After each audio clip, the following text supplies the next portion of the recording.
Hello everyone, स्वागत है आपका हमारे यूट्यूब चैनल हेरन एकेडमी पे। तो बच्चों, जैसा आपको पता है, हमने 12th क्लास हिंदी मीडियम की बायोलॉजी स्टार्ट कर दी है, जिसमें हम पहले क्या कर रहे हैं, कुछ बेसिक कॉन्सेप्ट लेके चल रहे हैं। इस बेसिक कॉन्सेप्ट की ऑलरेडी मैंने एक वीडियो बना दी है जो कि हमारे चैनल पे अपलोड है। आई होप आप सबने उस वीडियो को भी देख लिया होगा, और अगर आपने अभी तक उस वीडियो को नहीं लिया है तो प्लीज आप सब बच्चे उस वीडियो को भी जरूर ले लें। रीजन बिंग, मैंने इस वीडियो को जो मैं ये वीडियो बना रही हूँ, इस वीडियो को बनाने का मेरा मोटिव ये है कि अगर आप 11th क्लास में अपनी अच्छी तरीके से स्टडी करके नहीं आए हो और आप बायो में कहीं ना कहीं थोड़ा सा वीक हो, तो मेरा मानना यह है कि मैं पहले आपका थोड़ा सा बायो से रिलेटेड बेस बना दूं, क्योंकि बायो में जिन जिन शब्द को आप पढ़ोगे, जो जो शब्द आप सुनोगे, अगर ऐसा हो कि वे शब्द आपने अब से पहले ना ही सुने हो, आपको उनका मतलब भी ना पता हो, तो जब कॉन्सेप्ट में हम उन शब्दों को इस्तेमाल करते हैं ना, तो उस जगह पर हम उन शब्दों का आपको मीनिंग नहीं बताएंगे। क्यों? क्योंकि उस टाइम पे हमें क्या लगेगा कि आपको उस चीज के बारे में पता है, क्योंकि वो बहुत ही बेसिक बात होती है, हर किसी को पता होगी। लेकिन फिर भी बहुत बच्चे ऐसे होते हैं जिनको उन बेसिक बातों का भी नहीं पता होता है। तो उस चीज को देखते हुए मैंने क्या किया है, मैंने पहले बेसिक कॉन्सेप्ट की क्लास ली है, जिसको अगर आप देख रहे हो तो जब आप अपनी क्लासेस, आप 12th का अपना सिलेबस स्टार्ट करोगे और उस टाइम पे जब आप पढ़ोगे तो आपको इन बेसिक कॉन्सेप्ट में उलझना नहीं पड़ेगा, ये आपके ऑलरेडी ही क्लियर हो चुके होंगे। तो बच्चों, हमारी प्रीवियस वीडियो जो है, मैंने एक और प्रीवियस वीडियो आपकी बना रखी है बेसिक कॉन्सेप्ट की, जिसमें हमने सेल के बारे में थोड़ा जिक्र किया था। ठीक है, तो अगर आपने अभी तक उस वीडियो को नहीं लिया है तो बच्चों आप उस वीडियो को भी जरूर ले लें। और आज का जो हमारा टॉपिक रहेगा, आज का भी हमारा टॉपिक कुछ बेसिक कॉन्सेप्ट का ही रहेगा, ताकि जब आप अपनी क्लासेस को रेगुलरली स्टार्ट करोगे उस टाइम पर आपको किसी भी तरह की प्रॉब्लम फेस करनी ना पड़े। तो बच्चों स्टार्ट करते हैं। आज का जो हमारा क्लास रहेगी और रहेगी सेल के टाइप पे। हम क्या करेंगे, सेल के नंबर के आधार पे ऑर्गेनिज्म को देखेंगे कि ऑर्गेनिज्म कितने टाइप के होंगे। उसके बाद हमारा जो टॉपिक रहेगा वो टॉपिक रहेगा सेल डिवीजन का, क्योंकि बच्चों आप आ चुके हो, आप 12th क्लास का जो आपका फर्स्ट चैप्टर है, जो आपका सेकंड चैप्टर है, दोनों चैप्टर में आपके सेल डिवीजन, जिसको आप हिंदी में कोशिका विभाजन बोलते हो, ये दोनों चीज वहां पे इस्तेमाल होगी। तो अगर आपको वहां पे कोशिका विभाजन के बारे में ही पता ना हो, कोशिका विभाजन कितने टाइप का होता है, कौन कौन सा होगा, किस तरीके से होगा, समझ रहे हो, तो उस टाइम पे वो टॉपिक भी आपके समझ में नहीं आएगा। और मैं आपके जो टॉपिक है क्लास 12 का चैप्टर फर्स्ट और चैप्टर सेकंड के जो मैं टॉपिक रहेंगे, मैं आपके बोर्ड पॉइंट ऑफ व्यू से मोस्ट ऑफ इम्पोर्टेंट है, क्योंकि हर साल वहां से क्वेश्चन आता है। तो इसलिए ये आपको मैं क्या कर रही हूँ कि पहले ही मैं आपको सेल डिवीजन के बारे में बता दे रही हूँ, ताकि उस टाइम पे जब आप वो टॉपिक पढ़ो आपको सेल डिवीजन में कोई कंफ्यूजन ना रहे। तो इस बात को मद्देनजर रखते हुए बच्चा हमने क्लास रखी है, तो देख लेते हैं अपने टॉपिक के बारे में कि आज हम पढ़ने क्या वाले हैं। फर्स्ट ऑफ ऑल पढ़ोगे आप कि ऑर्गेन जो सेल होती है, टॉपिक हमारा क्या है, मेन टॉपिक तो देखो अगर आप बात करते हैं, मेन टॉपिक है बच्चों हमारा सेल। मेन हमारा जो टॉपिक है आज हम किसके बारे में सीखने वाले हैं, सेल, जिसको हिंदी में आप बोलते हो कोशिका, जिसको हिंदी में आप क्या बोलते हो, कोशिका बोलते हो। तो ये हमारा टॉपिक है। अब सेल से रिलेटेड आप यहाँ पे दो बात सीख के जाओगे, एक तो सेल के नंबर के आधार पे ऑर्गेनिज्म कितने टाइप के होंगे, कौन कौन से होते हैं, फिर सेल का थोड़ा सा आप यहाँ पे डिवीजन के बारे में सीख के जाओगे। रीजन आने वाली क्लासेस में आपको हेल्प रहे। और जहां तक मुझे पता है, अगर आप इस क्लास को ले रहे हैं तो ये क्लास आपकी पूरी 12th क्लास की बायोलॉजी के लिए बहुत ज्यादा बेनिफिशियल रहने वाली है। तो टॉपिक स्टार्ट करते हैं बच्चों हम अपना। सबसे पहले देखिए हम क्या बात करेंगे, सबसे पहले हम बात करते हैं कि सेल के आधार पर, जो सेल का आधार और किस चीज का आधार, सेल के नंबर के आधार पर ऑर्गेनिज्म कितने प्रकार के होंगे। तो सबसे पहले तो आप यही लिखेंगे कि सेल मतलब कि कोशिका, सेल के आधार पर, सेल के आधार पर, सेल के आधार पर, सेल के, माफ कीजिएगा, सेल के नंबर, सेल के नंबर के आधार पर, सेल के नंबर के आधार पर जीव दो प्रकार के, जीव दो प्रकार के होते हैं। सेल के नंबर के आधार पर जीव कितने प्रकार के होते हैं भाई? दो। फर्स्ट ऑफ ऑल आपको यही बात याद रखनी है, बहुत छोटी सी बात है बच्चों, विश्वास करना बहुत ही छोटी सी बात है लेकिन बहुत ज्यादा इंपॉर्टेंट बात है, क्योंकि ये आपके पूरे बायो का बेस बनाने वाली है। ये चीजें आप कहीं ना कहीं पूरी बायो में पढ़ोगे आप, ऐसा आपके बायो का एक चैप्टर नहीं है जिसमें हम इनके बारे में ना पढ़ते हो। तो अगर आपको यही नहीं पता होगा तो आप हो सकता है अच्छी तरीके से अपने टॉपिक को क्लियर ना कर पाए। मेरा मानना यही है कि अगर आप बेसिक स्ट्रॉन्ग करके जा रहे हो तो जब आप हाई लेवल की स्टडी करोगे तो आपको इजीली समझ में आ जाएगी। तो यहाँ पे हमने क्या बोल दिया है कि सेल के नंबर के आधार पे जो जीव है वो कितने प्रकार के होंगे? दो प्रकार। जीव किसको बोल रहे हैं हम? इसको इंग्लिश में बोलते हैं ऑर्गेनिज्म। अब दो प्रकार के तो होंगे लेकिन इनमें दो प्रकार के कौन से होंगे? नंबर वन, बात करते हैं नंबर वन। पहला जो आपका होगा वो होगा यूनी सेलुलर ऑर्गेनिज्म। पहला आपका क्या हो जाएगा? Unicellular organism. इसको इंग्लिश हिंदी में बोल दिया जाएगा एक कोशिकीय जीव। एक कोशिकीय, एक कोशिकीय जीव, हिंदी में इसको बोल दिया जाएगा एक कोशिकीय जीव। तो हमने क्या बात करी है कि सेल के आधार पर जो आपके ऑर्गेनिज्म हैं वे कितने हैं? दो है। पहला आपका क्या हो जाएगा? यूनिसेलुलर ऑर्गेनिज्म, जिसको हिंदी में हम क्या बोलते हैं? हिंदी में हम इसको बोलते हैं एक कोशिकीय जीव। अब इसके अगर हम बात करें परिभाषा कि जो यूनिसेलुलर ऑर्गेनिज्म है, एक कोशिकीय जीव है, में कौन सा है, तो सबसे पहला आप इसके टर्म को समझेंगे। ये जो आपके टर्म है, ये जो वर्ड है आपका यूनिसेलुलर, देखो बच्चों एक बात है कि अगर आप अपने टर्म को समझ पा रहे हो ना, अगर आपको टर्म की मीनिंग याद है तो आपको डेफिनेशन लर्न करने की जरूरत नहीं है। मीनिंग समझ लो, डेफिनेशन उसकी जो परिभाषा है वो आप खुद बना सकते हो। अब इसको देखो किस तरीके से समझोगे। बात करते हैं हम सबसे पहले यूनिसेलुलर या एक कोशिकीय की बात कर लो। ये जो आपका यूनि टर्म है, यूनि का मतलब होगा वन, यूनि का क्या मतलब हो जाएगा? वन। ये जो आपका सेलुलर टर्म है ये कहाँ से लिया गया है? ये लिया गया है सेल से। ये किससे लिया गया है? सेल से। और ऑर्गेनिज्म का मतलब आपको पता ही है, ऑर्गेनिज्म किसको बोलते हैं? जीव को। तो इस टर्म का मतलब आप क्या समझ रहे हो? Uni means one, cellular means cell. ये टर्म सेलुलर किससे लिया जा रहा है? सेल से। और ऑर्गेनिज्म को हिंदी में हम बोलते हैं जीव।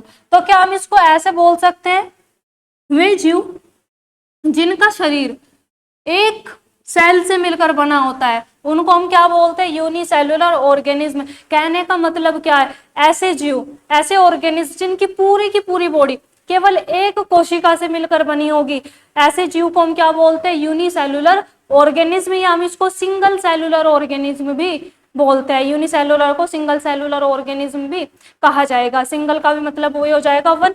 तो सिंपल सी बात है, यूनिसेलुलर ऑर्गेनिज्म कौन से ऑर्गेनिज्म में? ऑर्गेनिज्म जिनका पूरा शरीर केवल एक कोशिका से मिलकर बना होता है उनको हम क्या बोल देंगे? एक कोशिकीय जीव बोल देंगे। मतलब कि जिस तरीके से हम है, हमारी बॉडी में हर काम अलग अलग सेल कर रही है, हर एक वर्क के लिए एक अलग सिस्टम बना हुआ है। लेकिन ये जो यूनिसेलुलर ऑर्गेनिज्म हो गए उनकी वो केवल एक सेल ही उनके लाइफ प्रोसेस में, मतलब कि लाइफ में होने वाली जितनी भी प्रोसेस है, उनकी जितनी भी लाइफ प्रोसेस है उस सिंगल सेल से ही क्या होती है? कंप्लीट होगी। मतलब कि उनके वो सिंगल सेल ही कैपेबल होती है उनके सारे लाइफ के फंक्शन करने के लिए। तो इसकी डेफिनेशन लिखेंगे भाई बच्चों आप, इसकी डेफिनेशन देखेंगे क्या हो जाएगी? में जीव में जीव, जीव मतलब कि ऑर्गेनिज्म। वे जीव जिनका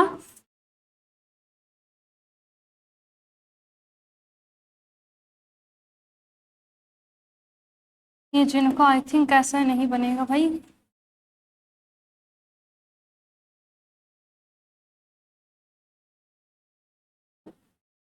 सही था ये। वे जीव जिनका, वे जीव जिनका शरीर केवल एक कोशिका, केवल एक कोशिका से मिलकर, एक कोशिका से मिलकर बना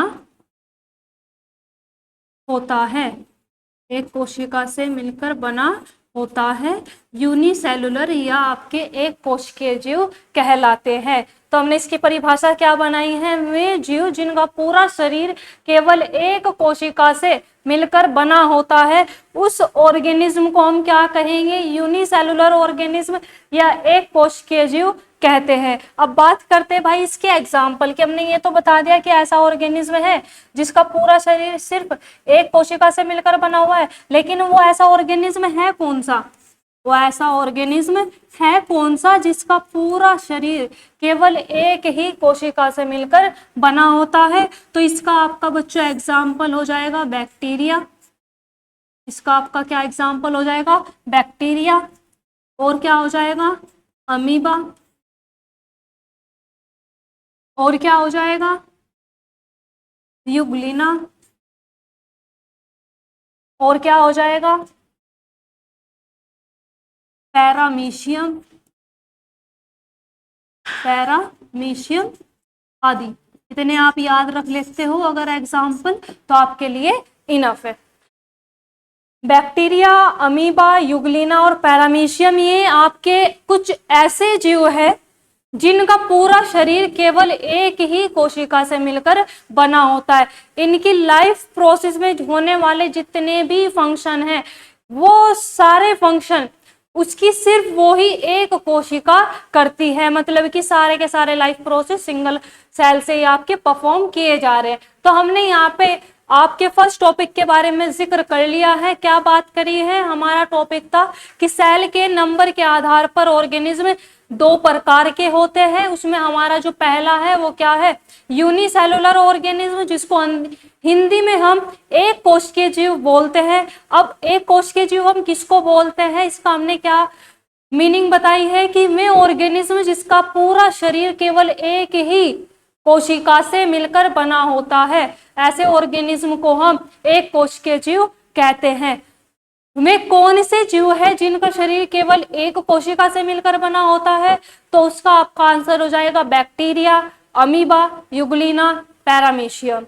ये कुछ ऐसे जीव है जिनका पूरा शरीर केवल एक ही कोशिका से मिलकर बना होता है। तो बच्चों ये बात हो गई आपकी किसकी, एक कोशिकीय जीव की। अब नेक्स्ट हमने भी क्या बात कही थी कि दो प्रकार के होते हैं जीव। कितने प्रकार के हैं, दो प्रकार के। तो ये दूसरा प्रकार क्या है, अब हम वो देख लेते हैं कि जो आप दूसरे प्रकार के बारे में जिक्र कर रहे हैं मैम, वो कौन सा है। तो वो आपका हो जाएगा बेटे, सेकंड आपका हो जाता है इसमें multi cellular organism. Multi cellular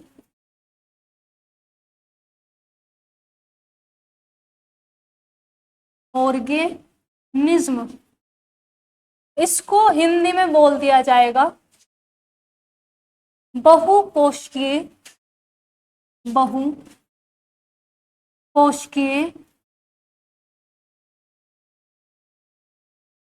बहुकोशिकीय जीव। दूसरा आपका इसमें क्या आ जाएगा, मल्टी सेलुलर ऑर्गेनिज्म, जिसको हम क्या बोलते हैं, बहुकोशिकीय जीव बोलते हैं। अब इसकी आप परिभाषा बनाने से पहले आपको क्या करना है, आप इसका मीनिंग समझेंगे, क्योंकि बच्चों अगर आप मीनिंग समझ रहे हो तो परिभाषा आप खुद बना सकते हो। अब यहाँ हम इसको देख लेंगे, चलो इसको हिंदी से ही समझते हैं। यहाँ पर हमने इसको क्या नाम दिया है, दूसरा टाइप क्या है, बहुकोशिकीय। ये यहाँ पे जो टर्म लिखा हुआ है बहु, ये आपके घर की बहू नहीं है, इस बहू का मतलब होता है बहुत सारी। इसका क्या मतलब हो जाएगा, बहुत सारे, या सारी एक ही बात है। कोशिका, कोशिकीय का मतलब क्या हो जाएगा, कोशिका, कोशी, इसका मतलब क्या हो जाएगा आपका, कोशिका, और वो तो आपका जीव है ही। तो यहाँ पे इसके टर्म के मीनिंग से समझेंगे बच्चों ध्यान से। बहुकोशिकीय जीव देखने हमें, बहुकोशिकीय जीव क्या है, तो यहाँ पे इसके टर्म से ही हमने इसकी मीनिंग को समझने की कोशिश की है। बहुकोशिकीय जो शब्द है ये आपके दो शब्दों से मिलकर बना है, बहु प्लस कोशिकीय। बहु का मतलब क्या हो जाएगा, बहुत सारे, कोशिकीय का मतलब क्या है, कोशिका। कोशिकीय शब्द किस से रिलेट कर लोगे आप, कोशिका से, और जीव तो आपके है ही। तो यहाँ पे हमें क्या समझ में आ रहा है, वे जीव जिनका शरीर बहुत सारी कोशिकाओं से मिलकर बना होता है, ऐसे जीवों को बहुकोशिकीय जीव बोलते हैं। डेफिनेशन लिख लेंगे इसकी एक बार, क्या बात करी हमने यहाँ पे, डेफिनेशन लिखेंगे बच्चों। आप इसकी डेफिनेशन किस तरीके से लिखोगे आप इसकी, में जीव, में जीव जिनका, में जीव जिनका शरीर बहुत सारी, बहुत सारी कोशिकाओं, बहुत सारी कोशिकाओं, बहुत सारी कोशिकाओं से मिलकर, से मिलकर बना होता है, बहुत सारी कोशिकाओं से मिलकर बना होता है, ऐसे जीव को बहुकोशिकीय या मल्टी सेलुलर माफ कीजिएगा, ऐसे ऑर्गेनिज्म को क्या नाम दे दिया जाएगा, आपके बहुकोशिकीय जीव नाम दे दिया जाएगा। तो बच्चों बताइए क्या आप यहाँ पे चीजों को समझ पा रहे हो, जो मैं आपको यहाँ पे समझाने का प्रयास कर रही हूँ, क्या आप उस चीज को समझ पा रहे हो। और अगर आप इस चीज को समझ पा रहे हो, जो मैं नॉलेज आपको दे रही हूँ वो आप गेन कर पा रहे हो, तो वीडियो को लाइक और चैनल को सब्सक्राइब जरूर कर दीजिएगा, और अपने दोस्तों के साथ भी इसको शेयर जरूर कीजिएगा। तो आई होप आप मल्टी सेलुलर ऑर्गेनिज्म समझ गए होंगे, अगर नहीं समझे हैं तो दोबारा से एक बार रिकॉल कर लेंगे। ऐसा जीव जिसका पूरी बॉडी बहुत सारे कोशिकाओं से मिलकर बनी होती है, ऐसे जीव को हम क्या नाम देंगे, क्या नाम देंगे, बहुकोशिकीय जीव नाम देंगे। एग्जाम्पल देख लेते हैं। अब बात आती है कि मैम ऐसे कौन से जीव है जिनका जो शरीर है वो बहुत सारी कोशिकाओं से मिलकर बना होता है, तो इसका एग्जाम्पल देख लेंगे बच्चों आप। इसमें आपके आ जाएंगे all animals and plants, and plants, जितने भी आपके एनिमल्स हैं, जितने भी आपके प्लांट्स हैं, सारे के सारे कैसे होंगे, मल्टी सेलुलर होंगे। सारे आपके कैसे होंगे, मल्टी सेलुलर होंगे। इसमें आप और लिख सकते हो सम फंगी, सम फंगी, जिसको आप हिंदी में फंजाई बोलते हो, जिसको हिंदी में आप क्या बोलते हैं, फंजाई या फिर कवक बोलते हो। तो कुछ कवक ऐसे होते हैं जो आपके मल्टी सेलुलर होते हैं, कुछ कवक आपके यूनिसेलुलर होंगे। तो इसलिए हमने यहाँ पे लिखा है सम फंगी, मतलब कि कुछ कवक भी आपके कैसे होते हैं, मल्टी सेलुलर होते हैं। तो ये बात होगी बच्चों हमारी किसके, कोशिका के नंबर के आधार पर, ऑर्गेनिज्म के प्रकार, इसको आप नोट कर लेंगे या इसका आप स्क्रीनशॉट ले लेंगे और बाद में आप इसको नोट करेंगे कि हमने यहाँ पे अब तक क्या क्या पढ़ा है।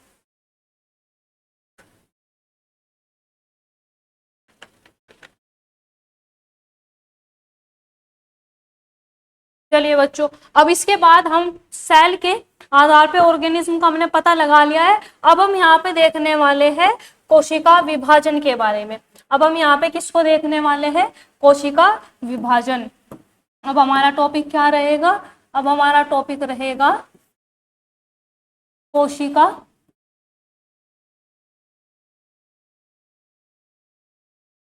विभाजन। टॉपिक हमारा रहेगा कोशिका विभाजन। कोशिका विभाजन को इंग्लिश में हम बोल देंगे सेल डिवीजन। Cell division. कोशिका विभाजन को इंग्लिश में क्या बोल देंगे? Cell division. सभी बच्चे हेडिंग डाल लेंगे सेल डिवीजन। चलिए जी, अगर हम बात करते हैं बच्चों कोशिका विभाजन के बारे में, तो मैं आपको यहाँ पे बता दूं कि जो आपके कोशिका विभाजन होते हैं, सेल डिवाइड होता है। पहले तो चलो सेल डिवीजन का आप थोड़ा सा सिंपली मीनिंग समझ लो। कोशिका विभाजन या सेल डिवीजन एक है क्या? ये हमारे पास एक सेल है, ये हमारे पास क्या है? एक सेल है। अब इस सेल ने डिवाइड होके क्या मतलब कि ये सेल दो पार्ट भागों में क्या होगी? बट गई। तो इसने अपने आप को दो भागों में डिवाइड करके क्या बना लिया है? इसने अपने आप को दो भागों में डिवाइड करके दो अलग अलग सेल का निर्माण कर लिया। मतलब कि हमारे पास एक सेल थी, हमारे पास क्या है? एक सेल थी। इस सेल ने डिवाइड करके क्या बना ली है? ये दो सेल बना लिए। तो इसी विभाजन को हम क्या बोलते हैं? कोशिका विभाजन। देखो कुछ चीज बट रही है तो वह विभाजन हो गया। और बट क्या रही है? सेल। किसको बांट रहे हैं हम यहाँ पे? सेल को। तो यहाँ पे हमारा टॉपिक क्या हो जाएगा? इसका मतलब क्या हो जाएगा? कोशिका विभाजन। तो जब कोशिका क्या होती है? विभाजित होकर दो नई कोशिका, सिंपली आप इसकी परिभाषा ऐसे बोल सकते हो कि जब कोशिका विभाजित होकर दो नई कोशिका का निर्माण करती है तो इस क्रिया को ही कोशिका विभाजन कहते हैं। अब यहाँ पे एक बात आप और याद रखेंगे कि जो कोशिका विभाजित होती है, जिस कोशिका में विभाजन हो रहा है, जैसे कि ये है कोशिका विभाजन कौन सी कर रही है? ये कोशिका, और विभाजित होकर दो ये नई कोशिका बना रही है। तो जिस कोशिका में विभाजन चलता है इसको हम बोलते हैं पेरेंट पेरेंट सेल। इसको हम क्या बोलते हैं? Parent cell. जिस कोशिका में विभाजन होता है इस सेल को हम क्या बोलते हैं? आपका पेरेंट सेल। और जो ये दो नई सेल बन रही है, जो आपकी दो ये नई सेल बन रही है, इनको हम बोलते हैं डॉटर सेल। इनको हम क्या नाम देंगे? Daughter cell. जिस सेल में विभाजन हो रहा है उसको हमने क्या नाम दिया? Parent cell. और जो विभाजित होकर डिवाइड करके जो दो नई सेल बन रही है उनको हम क्या बोल देंगे? डॉटर सेल बोल देंगे। तो बताइए सेल डिवीजन समझे आप बच्चों क्या होता है? क्या आपके समझ में आया सेल डिवीजन का मीनिंग क्या होगा? ये इसका मीनिंग है, मतलब है कि सेल डिवीजन है क्या। अब अगर आपके इसके समझ में आ गया है इसकी मीनिंग, तो इसकी परिभाषा भी भाई लिख लेते हैं। तो इसकी परिभाषा आप यहाँ पे साइड में लिख लेंगे। डेफिनेशन क्या बनाओगे आप इसकी? इसमें आप लिखोगे जब सेल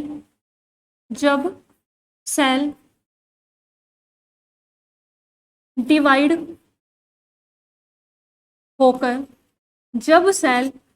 होकर दो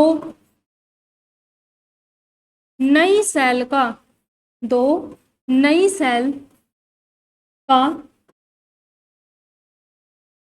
निर्माण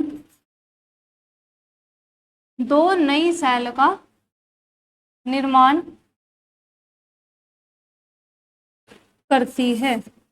दो नई सेल का निर्माण करती है। तो इसको हम क्या नाम देंगे बच्चों? इस क्रिया को हम क्या नाम देंगे? कोशिका विभाजन या सेल डिवीजन। अब आपको यहाँ पे एक बात और नोट करनी है। अब यहाँ पे आपको एक बात और नोट करनी है। और बच्चों वो क्या बात नोट करनी है आपको? कि जो कोशिका विभाजन होता है, जो सेल डिवीजन होगा, ये कितने प्रकार का होता है? दो प्रकार का। तो यहाँ पे ये चीज आप लिख लोगे, सेल डिवीजन, सेल डिवीजन दो प्रकार का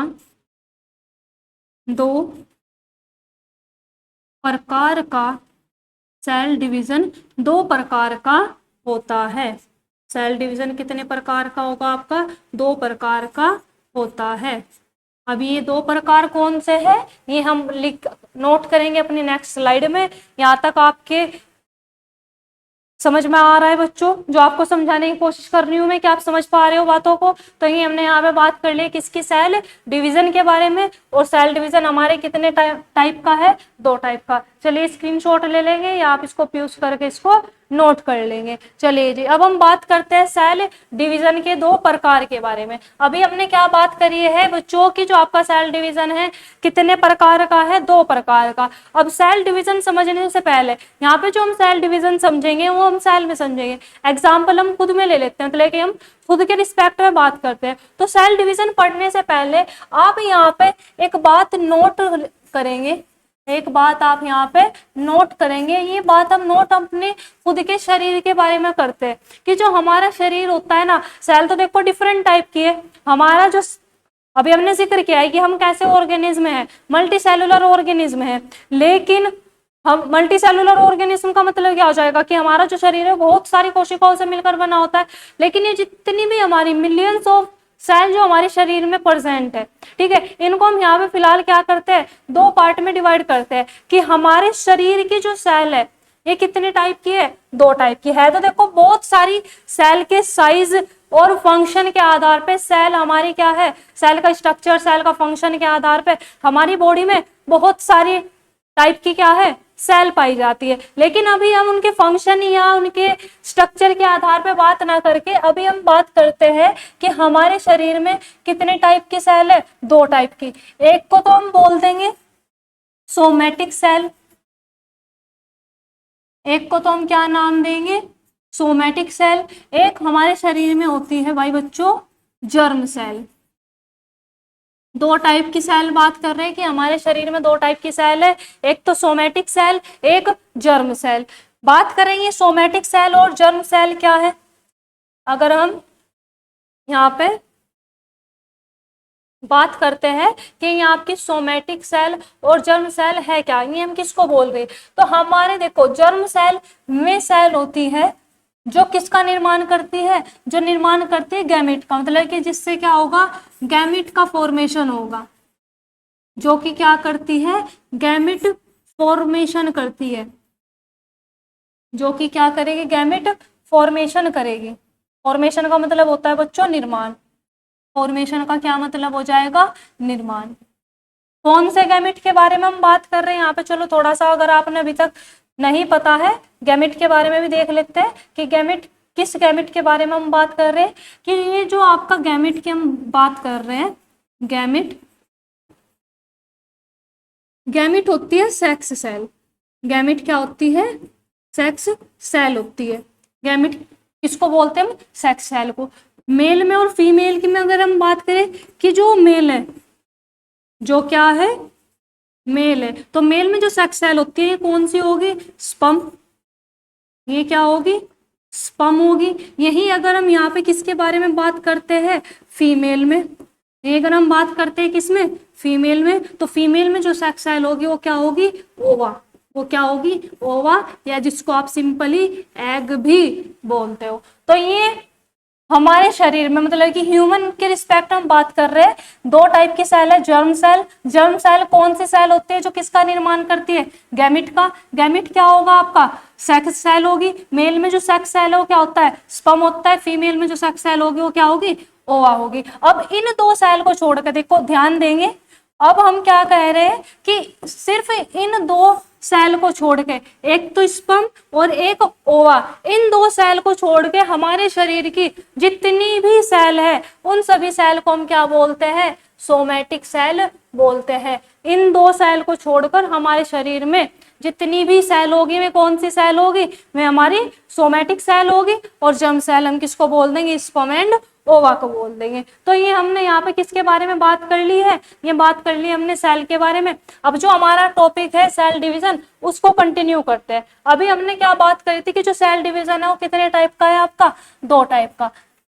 2 टाइप का कौन सा है, सबसे पहले अगर हम एक बात करें नंबर 1, नंबर 1 में आपका आ जाएगा समसूत्री विभाजन। इसमें आपका एक क्या आ जाएगा, समसूत्री विभाजन। एक आपका यहाँ पे क्या आ गया, समसूत्री विभाजन। ये जो समसूत्री विभाजन है इसको हम इंग्लिश में बोलते हैं माइटोसिस, माइटोसिस डिवीजन। इसको हम क्या बोल देंगे, माइटोसिस डिवीजन बोल देंगे। तो नंबर 1 आपका यहाँ पे क्या हो गया बच्चों, नंबर 1 आपका यहाँ पे हो गया समसूत्री विभाजन, और समसूत्री विभाजन को ही हम क्या बोलते हैं, माइटोसिस बोलते हैं। अब इसके बारे में देखते हैं। तो एक तो हमारा ये हो गया, दूसरा आपका होता है मियोसिस। दूसरा टाइप का जो आपका सेल डिवीजन होगा वो क्या होगा, मियोसिस, और उसको हम हिंदी में बोलते हैं अर्धसूत्री विभाजन। उसको हम क्या बोल देंगे, अर्धसूत्री विभाजन। तो इसके बारे में देख लेते हैं। पहले हम समसूत्री विभाजन के बारे में देखते हैं। तो समसूत्री विभाजन की परिभाषा आप बाद में लिख लेंगे, पहले इसको समझ लेते हैं कि समसूत्री विभाजन बच्चों आपका होगा क्या, किसको हम बोल रहे हैं समसूत्री विभाजन। देखो होगा किस तरीके से, हमारे पास ये एक सेल है, ये हमारे पास क्या है, एक सेल है। इस सेल ने क्या किया, डिवाइड करके, इस सेल ने क्या किया, डिवाइड करके कितने सेल का निर्माण कर लिया, 2 सेल का निर्माण कर लिया। ये एक सेल थे जिसको हमने क्या नाम दिया है, पेरेंट सेल, और इसने 2 डॉटर सेल का क्या कर दिया, निर्माण कर दिया, फॉर्मेशन कर दिया। तो सबसे पहली बात तो यही कि जब एक कोशिका विभाजित होकर 2 कोशिका का निर्माण करती है तो ऐसे कोशिका विभाजन को हम क्या बोल देंगे, समसूत्री विभाजन बोल देंगे। अब समसूत्री नाम रखने का रीजन क्या है, देखो आपको पता होगा ऑलरेडी कि जो हमारी कोशिकाएं होती है, जो हमारी सेल्स होती है, हमारे सेल्स में क्या पाई जाती है, हमारी सेल्स में पाई जाते हैं क्रोमोसोम। हमारी सेल में क्रोमोसोम पाए जाते हैं, ठीक है। और क्रोमोसोम कितने होंगे, क्रोमोसोम हमारी प्रत्येक सेल में, हमारे प्रत्येक सेल में कितने क्रोमोसोम होते हैं, 46, 46 गुणसूत्र। क्रोमोसोम को हिंदी में क्या बोलते हैं, गुणसूत्र। तो हमारी प्रत्येक कोशिका में कितने गुणसूत्र है, 46 गुणसूत्र है। तो इसको समसूत्री विभाजन कहने का मतलब ये हो जाएगा कि जब ये एक कोशिका विभाजित होकर ये 2 नई कोशिका बनाएंगी। देखो ऐसा तो नहीं है, अब जब ये एक है, विभाजन किस तरीके से कर रहे हैं, ये अपनी बॉडी को 2 इक्वल हाफ में डिवाइड कर देगी। अब ऐसा तो नहीं है 46 में से 23 इसको देगी, 23 इसको देगी, नहीं। ये क्या करती है कि पहले कोशिका विभाजन करने से पहले इन 46 गुणसूत्रों को क्या कर लेगी, डबल कर लेगी। 46 गुणसूत्रों की फोटोकॉपी कर लेगी। जिस तरीके से आप पेपर की फोटोकॉपी कर लेते हो ना, इसी तरीके से हमारी सेल भी क्या कर लेती है, इन 46 गुणसूत्रों की कॉपी कर लेती है। तो जब ये कॉपी हो जाएगी तो एक जो डबल हो जाएंगे, तो जब डबल होंगे हाफ इसमें आ जाएंगे और हाफ इसमें आ जाएंगे, मतलब कि 46 गुणसूत्र इसमें आ जाएंगे और 46 ही गुणसूत्र इसमें आ जाएंगे। इसमें भी कितने क्रोमोसोम आएंगे, 46 ही आएंगे। इसमें भी कितने क्रोमोसोम आएंगे, 46 ही आएंगे। मतलब कि इसमें जो आपके गुणसूत्र है, जो क्रोमोसोम है, ये इक्वल नंबर में क्या होते हैं, नेक्स्ट जनरेशन की जो सेल होगी उसमें ट्रांसफर हो जाता है। तो सेम नंबर होने की वजह से ही इसको क्या नाम दे दिया जा रहा है, समसूत्री। समसूत्री का मतलब, सम का मतलब समान, सूत्री आप याद रख सकते हो यहाँ पे गुण सूत्र से। तो यहाँ पे जो मेन बात यहाँ पे देखो 2 ही याद रखनी है। माइटोसिस जो सेल डिवीजन है, समसूत्री को इंग्लिश में क्या बोल रहे हैं, माइटोसिस। तो हम अब याद रखना है माइटोसिस हम किसको बोल रहे हैं, समसूत्री। तो अब से मैं जो टर्म यूज करूंगी, जो मैं बोलूंगी, यहाँ पर मैं समसूत्री नहीं बोलूंगी, मैं बोलूंगी माइटोसिस। तो आपको समझ जाना है हम किसके बारे में बात कर रहे हैं, समसूत्री के बारे में बात कर रहे हैं। तो माइटोसिस में होगा कि एक सेल डिवाइड करके कितनी सेल बनाएगी, 2 सेल बनाएगी। और माइटोसिस में इसका मेन पॉइंट याद रखने वाला क्या है कि जब किसी सेल में माइटोसिस होगा तो उसमें जो क्रोमोसोम का नंबर है वो हाफ मतलब आधा नहीं होता है, इक्वल नंबर में नेक्स्ट सेल में क्या होता है, आपके क्रोमोसोम ट्रांसफर होंगे। तो बच्चों यही हमारा क्या हो जाता है, समसूत्री it means mitosis cell division हो जाएगा। तो इसमें आप नोट कर लेंगे समसूत्री विभाजन में क्या हो जाएगा, इसकी डेफिनेशन आप लिखेंगे, ऐसा कोशिका विभाजन, इसमें आप इसकी परिभाषा लिखेंगे बच्चों, ऐसा कोशिका विभाजन आप इसमें लिख सकते हो। इसमें पहले यही लिख लेते हैं इसकी डेफिनेशन में, इसमें क्या हुआ है, इसमें हुआ है कि एक कोशिका ने विभाजित होकर क्या बना लिया है, दो कोशिका बना लिया। तो इसमें आप पहले यही लिख लेंगे, इसमें एक कोशिका, इसमें एक कोशिका विभाजित, इसमें क्या होगा, एक कोशिका विभाजित होकर, एक कोशिका विभाजित होकर दो, याद रखेंगे, दो नई कोशिका, दो नई कोशिका का निर्माण, दो नई कोशिका का निर्माण करती है। तो सबसे पहली पहचान तो बेटे आपकी माइटोसिस की क्या होगी, यही होगी है कि जब किसी सेल में कौन सा सेल डिवीजन होगा, माइटोसिस सेल डिवीजन होगा। तो इसमें होगा क्या, आपकी एक कोशिका विभाजित होकर कितनी कोशिका बनाएगी, दो कोशिका बनाएगी। फिर हमने यहाँ पे बात करी थी क्रोमोसोम की, तो इसमें ये भी बात आप यहाँ पे नोट करेंगे कि इसमें जो आपके क्रोमोसोम का नंबर होगा ये समान संख्या में ट्रांसफर होगा। तो इसमें आप लिख देंगे तथा इसमें क्रोमोसोम, क्रोमोसोम, क्रोमोसोम किसको बोलते हैं बच्चों, हम गुणसूत्र को, जिसको आप हिंदी में क्या बोलते हो, गुणसूत्र। तो इसमें जो आपके क्रोमोसोम की जो संख्या होगी, क्रोमोसोम संख्या, क्रोमोसोम संख्या समान रहती है, क्रोमोसोम संख्या समान रहती है। अभी हमने यहाँ पे बात करी थी, इस सेल में भी कितने क्रोमोसोम थे, 46 थे।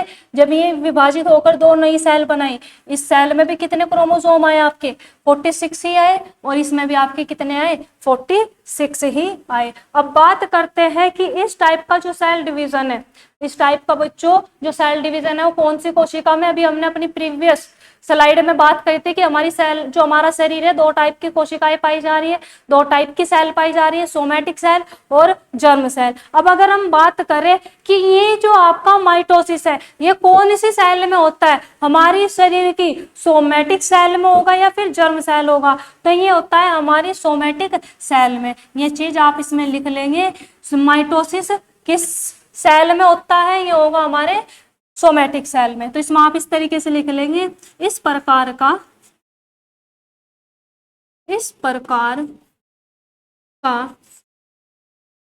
सेल डिवीजन, इस प्रकार का सेल डिवीजन,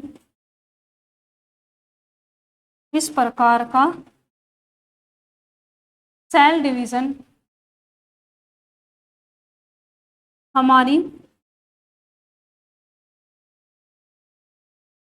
सोमैटिक सेल में, सोमैटिक सेल में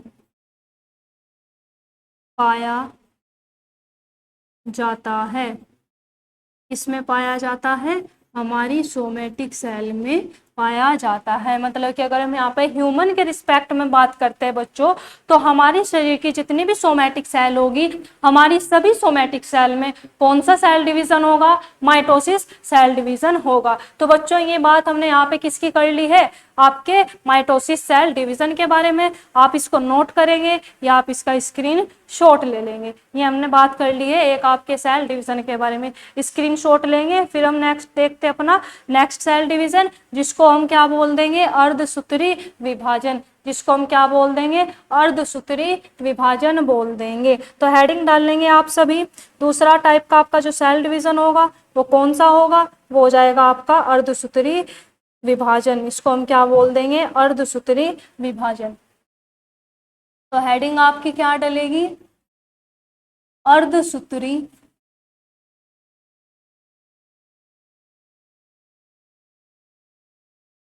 अर्धसूत्री विभाजन। अर्धसूत्री विभाजन को हम इंग्लिश में बोलते हैं बच्चों मियोसिस। इसको इंग्लिश में हम क्या नाम देंगे, मियोसिस। अर्धसूत्री सेल डिवीजन को हम क्या नाम देंगे, आपके मियोसिस। चलिए जी, अब इसकी परिभाषा बनाने से पहले हम क्या कर लेते हैं, इसकी मीनिंग समझ लेंगे, क्योंकि हमारे लिए मीनिंग ही इंपॉर्टेंट है। अगर आप मीनिंग समझ रहे हो तो आप डेफिनेशन, परिभाषा खुद से बना सकते हो। तो अभी हमने जिक्र किया था माइटोसिस। माइटोसिस में क्या हो रहा था कि एक सेल से आपकी कितनी सेल बन रही थी, 2 सेल बन रही थी। मियोसिस में क्या होगा कि जब किसी सेल में मियोसिस होगा तो एक सेल से 2 सेल ना बन के यहाँ पे कितनी सेल बनेगी, 4 सेल बनेगी। यहाँ पे कितनी सेल बनती है, 4 सेल बनती है। तो सबसे पहले तो आपको बच्चों यही याद रखना है कि ये मियोसिस में क्या होगा, एक सेल डिवाइड करके कितनी सेल बना लेगी, 4।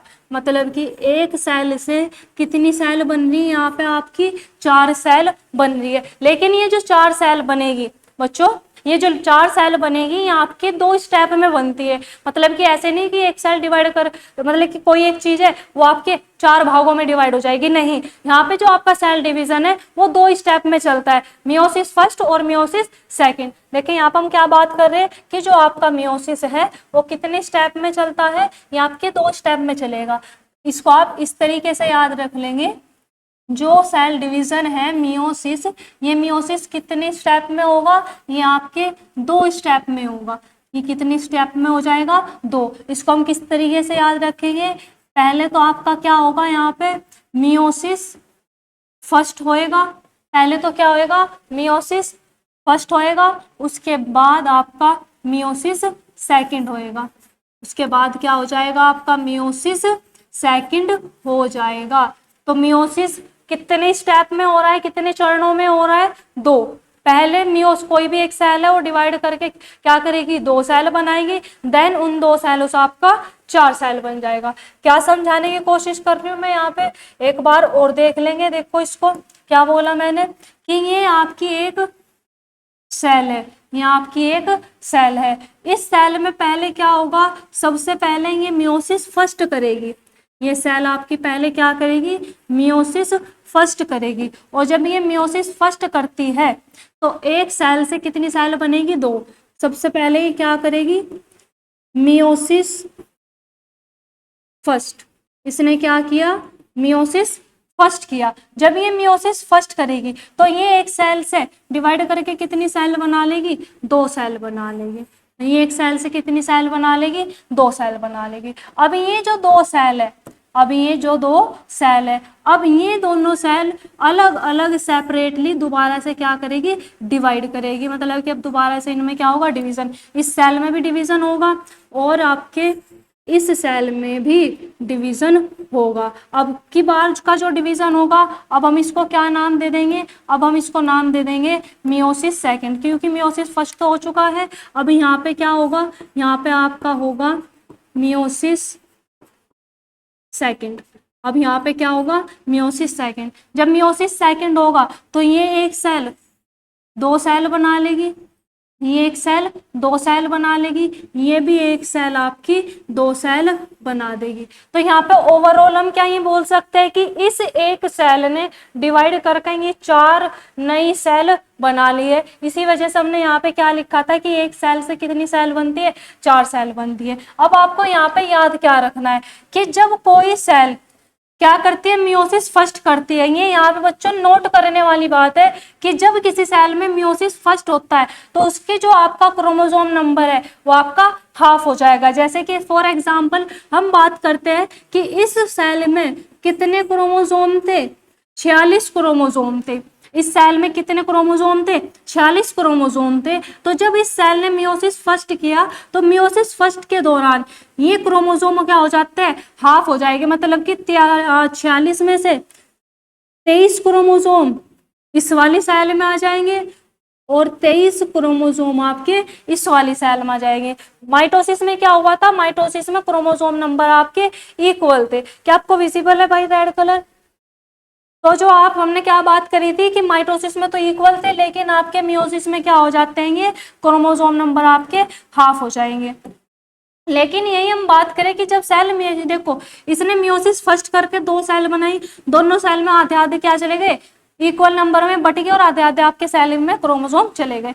लेकिन अब ये क्रोमो जो सेल है ये भी मियोसिस सेकंड करेगी, और ये वाली जो सेल है ये भी क्या करेगी, आपके मियोसिस सेकंड करेगी। यहाँ पे एक बात और नोट करने वाली है कि जब सेल में मियोसिस सेकंड होता है तो उसमें फिर दोबारा क्रोमोसोम नंबर हाफ नहीं होंगे। मतलब कि 23 है तो ऐसे नहीं कि 11.5 इसमें आ गए और 11.5 इसमें आ गए। इसमें 23 है तो 11.5 इसमें, 13.5, 11.5 इसमें नहीं। इसमें क्या होगा कि जो मियोसिस हो रहा है, मियोसिस सेकंड हो रहा है, तो इसमें जो ये 2 नई सेल बनेगी इनमें इक्वल इक्वल जाएगी। मतलब कि जैसे अगर इसमें 23 है ना, तो इस वाली सेल में भी 23 ही क्रोमोसोम जाएंगे, और इस वाली सेल में भी 23 ही क्रोमोसोम जाएंगे। मतलब कि जब मियोसिस सेकंड होगा तो ये अपनी क्या कर लेगी, कॉपी बना लेगी। सेम ऐसे ही है कि 23 में से ये कॉपी बना लेगी, और जब डबल हो जाएंगे, डबल में से 23 क्रोमोसोम इधर और 23 क्रोमोसोम आपके इधर। तो यहाँ पर आपको बात क्या याद रखनी है, यहाँ पर भी हमने जिक्र किया था माइटोसिस के बारे में। माइटोसिस में हमने क्या बात करी थी बच्चों, कि इसमें आपका क्रोमोसोम नंबर हाफ नहीं होगा। माइटोसिस यहाँ पर आई थिंक आपको विजिबल नहीं है, ये मैं इस साइड में लिख देती हूँ। अभी हम क्या बात कर रहे हैं कि जो आपका माइटोसिस है,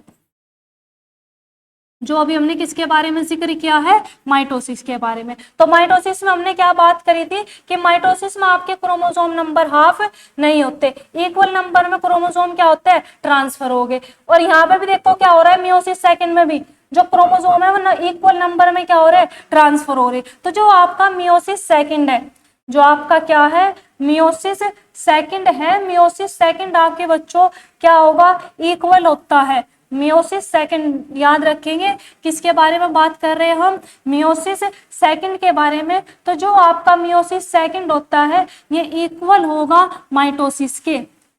सॉरी, ये तो मैंने यहाँ पर यही लिखा हुआ था माइटोसिस। तो इसको आप इस तरीके से याद रखेंगे कि जो माइटोसिस है, माइटोसिस इक्वल होता है आपके किसके, मियोसिस, मियोसिस सेकंड के।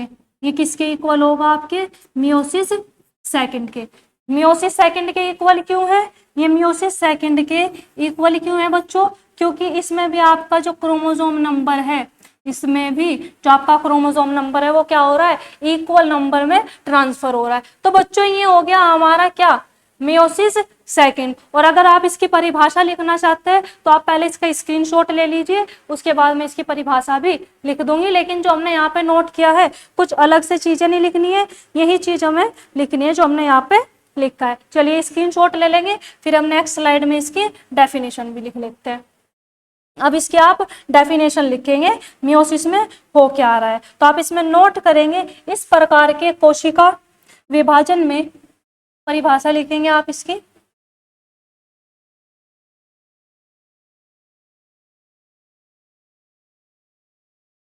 इस प्रकार के कोशिका विभाजन में क्या हुआ था बच्चों, एक सेल से कितनी सेल बनी थी, एक सेल से कितनी सेल बनी थी, 4 सेल बनी थी। तो वही बात आपको यहाँ पे क्या करनी है, नोट करनी है। तो इस प्रकार के कोशिका विभाजन में एक सेल से, एक सेल से 4 सेल का, 4 सेल का निर्माण, निर्माण मतलब फॉर्मेशन, एक सेल से 4 सेल का निर्माण होता है, एक सेल से 4 सेल का निर्माण होता है, जो कि कितनी स्टेप में होगा, जो कि आपके 2 स्टेप में होगा। और जो फर्स्ट स्टेप होता है मियोसिस सेकंड, उसमें आपका क्या हो जाएगा, क्रोमोसोम नंबर आपका हाफ हो जाएगा, उसमें क्रोमोसोम नंबर क्या हो जाता है, आपका आधा रह जाता है। तो इसमें आप लिख लेंगे, इसमें क्रोमोसोम नंबर, इसमें क्रोमोसोम, इसमें क्रोमोसोम नंबर, इसमें क्रोमोसोम नंबर आधे या आधा रह जाता है, आधा रह जाता है। यहाँ तक विजिबल है आपको? ठीक है, आधा रह जाता है। और इस प्रकार का जो सेल डिवीजन है किसमें होगा? अभी हमने दो टाइप की सेल के बारे में जिक्र किया था।